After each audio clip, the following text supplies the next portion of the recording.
Nothing feels worse than disallowing who you are. And feeling unworthy, not believing in who you are, is the most significant, pressing, most often offered defiance of who you really are. It's what people chronically do, disallow who they really are. And when you get over that, oh, it is so delicious. So how do you get over it? Just one thought at a time. Why do you think that you don't believe in your well-being or in your goodness? Or better question, how does it show up to you? What manifests that let you know it? Not letting the energy flow is what exhausts you. When it flows, it's exhilarating, you see. People are reflecting back to you how you feel. They're not reflecting back to you who you are. They're certainly not reflecting back to you who you really are. All they're doing is giving you feedback about how you feel. Doesn't that make it feel different? In other words, I don't feel that I'm good enough, and you are confirming that you don't think I'm good enough, but the reason you don't think I'm good enough is because I don't think I'm good enough. We're just caught in this spiral, aren't we? So you need to start thinking I'm good enough so that I can feel that I'm good enough. Doesn't work that way, does it? So we'll ask you some questions. Do you think it's possible that you can feel differently about yourself than you have before? Do you think that sometimes you are sure that you're good enough? Do you think that that feeling is really more about your alignment with your inner being than anything else? Do you think that you have the ability to align with your inner being eventually on most subjects? Do you think that some subjects are easier than others? Do you think that it would be prudent to spend a little time on those easy subjects? Do you think that since some subjects are easy and the whole goal is to be lined up with who you are, do you think that it doesn't matter what subject lines you up? Just pick the easy one and line up. So, doesn't it feel silly in light of this to start with the hard thing and then beat yourself up on it? So, right now, you've got to feel good enough. In other words, here you are. Seriously.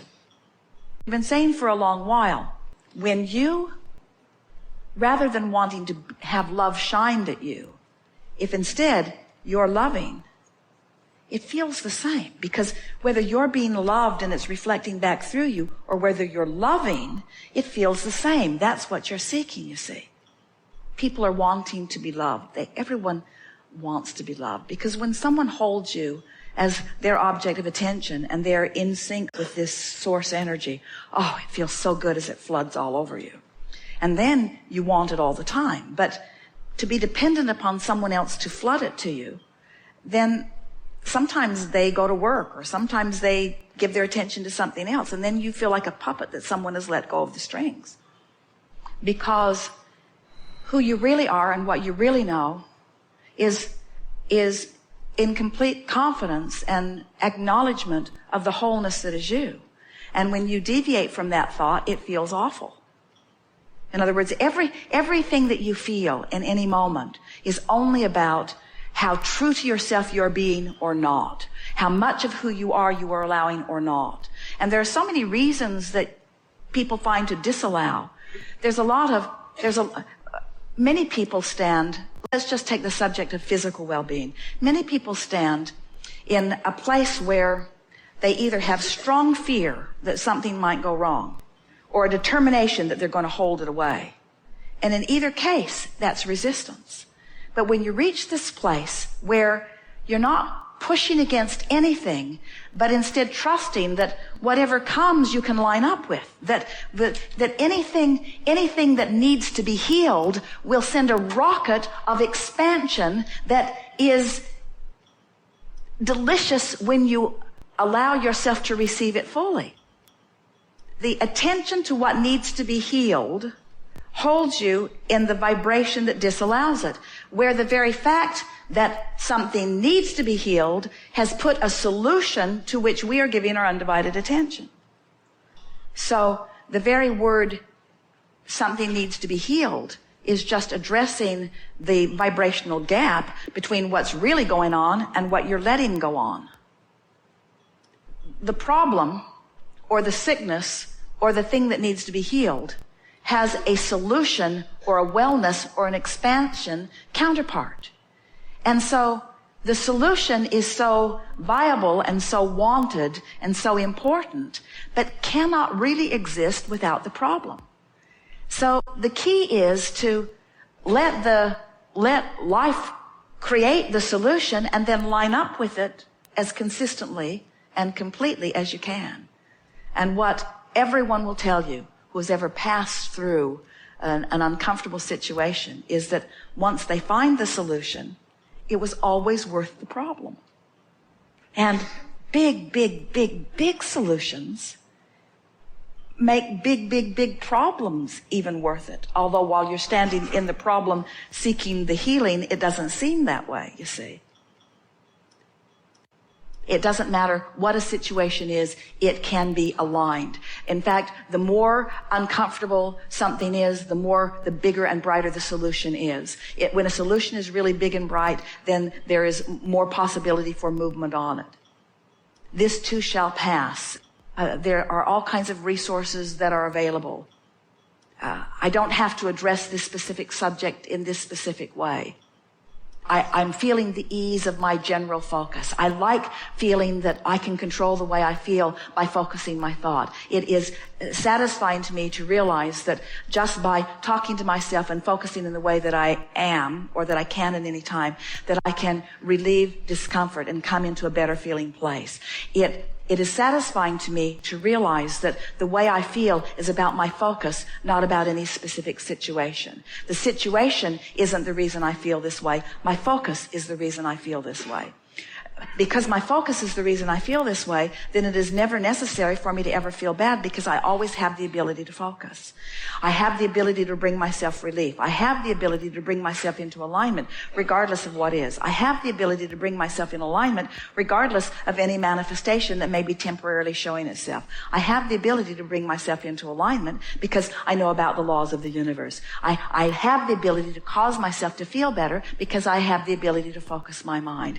I like knowing that as I find this general place where I am generally feeling discomfort, but it's much less acute than it was before, that I am in a vicinity where I can feel better and better. I like knowing about the laws of the universe. I like knowing that there are no exceptions to the laws of the universe. I like knowing that anyone can bring themselves from wherever they are to wherever they want to be, that there is a certain and gentle path that will lead them to wherever they want to be.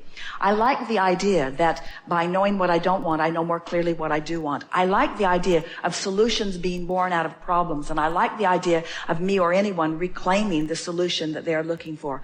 I like the idea that solutions are expansion, and that solutions and expansion come on the heels of sometimes things that are not so uncomfortable. It makes me realize that there's nothing that I ever need to fear and hold fear that is going to sweep over me, or hold off as if I could hold it off, that I am now in a position where I understand that I can just take life as it comes. I never get it done, and I can't get it wrong. So when something comes that feels wrong because it isn't done, it doesn't have to stay wrong, because the wrongness of it creates the rightness of it, and I have the ability to focus myself in the direction of the rightness of it.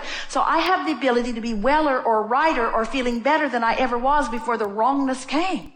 There's never a reason for anything to envelop me or to take me over or to take me out unless I choose for that to be. I am the creator of my own experience. Everything that I have chosen is for the purpose of what's in my vortex. There are all kinds of things in my vortex that I don't even realize that I put there, that in combination have caused different things to happen. I actually am calling things through me, and in calling them through me for the purpose of using my conscious ability and my emotional guidance system to line up with them, so that I can understand that I'm the creator of my own experience. I'm playing life in a really big game, and the stakes get higher and higher and higher and more fun when you're you're really good at creating and you've created everything in the world that you can think of, why not find some way to bring yourself to a new and deeper emotional level so that you can, in a very sensitive way, discover newness in life that you've never been able to discover before. I've witnessed so many people who have moved through things like this, who are richer and deeper and living better lives than they've ever lived before, who will say again and again, I wouldn't give that experience up for anything because of the expansion that I've discovered. Expansion that I do not believe I would have discovered in any other way, or at least not as quickly or as profoundly. There is never a reason for me to fear or worry about anything. Everything is always working out for me. I came to be a deliberate creator, and a deliberate creator I be. I came to be a joyous deliberate creator, and a joyful deliberate creator I be. There is never a reason for me to ever fear anything or to be guarded against anything. It's just this wonderful mix of life experience that's giving me opportunities to expand and to reclaim constantly my newfound beingness of who I am.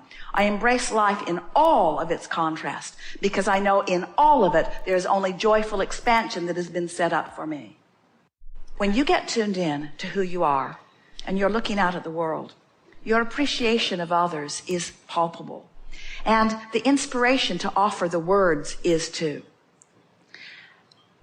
Their readiness to hear your words is their deal, not your deal. So in the same way, so there are people that you want to assist.